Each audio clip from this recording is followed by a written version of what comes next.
Tila magpasa hanggang ngayon ay hindi pa din nawawala sa isipan ng mga netizen ang ginawang panggo-ghost ng aktor na si Gerald Anderson sa dating girlfriend nito na si Bea Alonso.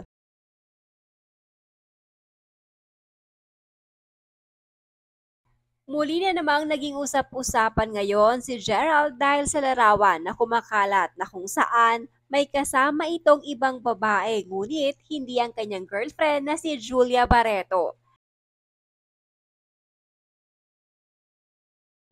Base sa ulat ay si Miss Earth 2023 Ilyana Aduana.